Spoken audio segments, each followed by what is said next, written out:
Hey, welcome to Graphic Policy Television GPTV. I'm Brett. In my hands is one of this week's new releases. This is Sympathy For No Devils #3 from AfterShock Comics, and it's good. It's bad. To me, a huge improvement from the first two issues. I kind of wish they got to this point way sooner. So the issue's entitled Asphyxiation. It's written by Brandon Thomas. Lee Ferguson is the artist. Jose Villarrubia is the colorist. Simon Bowland is the letterer. So this series, it's kind of like a world of monsters, and there's one human left. And the human's super lucky, and former detective got kicked out due to some various reasons, and he's gotten pulled back in as like this giant godlike creature, I don't know quite how to describe it, was murdered, so he's there to help figure out what happened. And up to this point, it's kind of been focusing on him as a character, and not too much into like the crime that has happened. Well, this issue really kind of dives into more of the conspiracy that's going on surrounding this death of this giant. And this is really good. Like, this is more of I'll say this is more kind of like the noir crime genre, that end of stuff, whereas the first two issues were like really world building and character building. This is the point I really starting to enjoy this, because we're getting to figure out like who's corrupt, who's crooked, who might have what on who.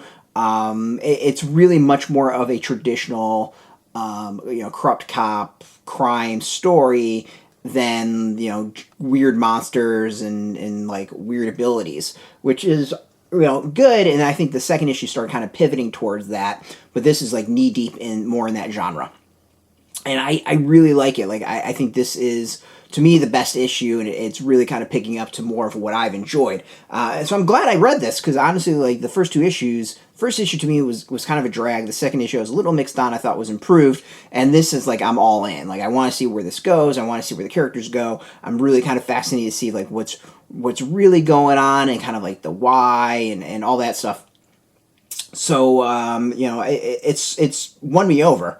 So yeah, like if you like crime genre, like mysteries, murder mysteries, corrupt cops, stuff like this, like this is starting to pay off and kind of get to that point, with some like interesting build-up. I just kind of wish the build-up was a bit quicker.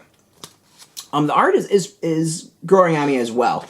There's some really cool stuff. I think generally the character styles and designs are really good. I do like the colors and just how everything's kind of laid out. I think that the panel layouts, the page layouts are really, really good.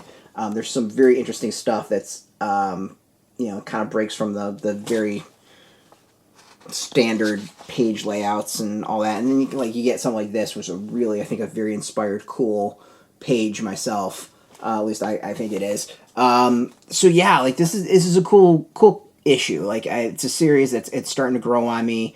Like, I love crime noir comics. Like the Brubaker and Phillips stuff is some of my favorite stuff to read every month. So to be able to like get this starting to get into that space makes me really, really happy. And the fact that it does it with like a little bit of interesting and different cast of characters makes me happy as well. It's not just the typical criminals and drug dealers and stuff like that we see in a lot of stuff. Like, there's some interesting things going on here. So the first two issues kind of had me the third issue, you got my attention.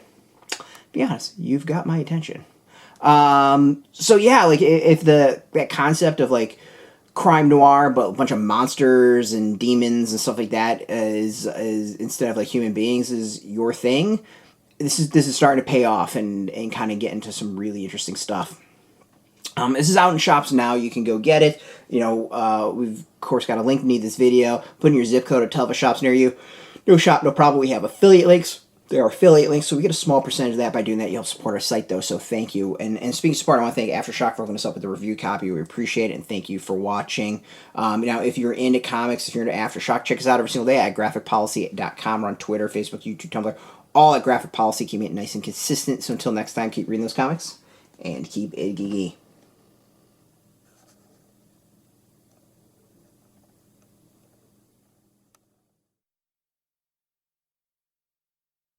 Hey, thanks for watching the previous video from Graphic Policy Television. Just by watching, you help support our site. Thank you so much. Now, if you're watching these videos, you probably care about geeky things like movies, television, comic books, toys, games, video games, you name it. You can go and subscribe right now to our YouTube channel to stay in touch and catch all the new videos, or check out our website at graphicpolicy.com. There's a nice link on this end of the video. But as always, thank you for watching. Keep on rocking and keep it geeky.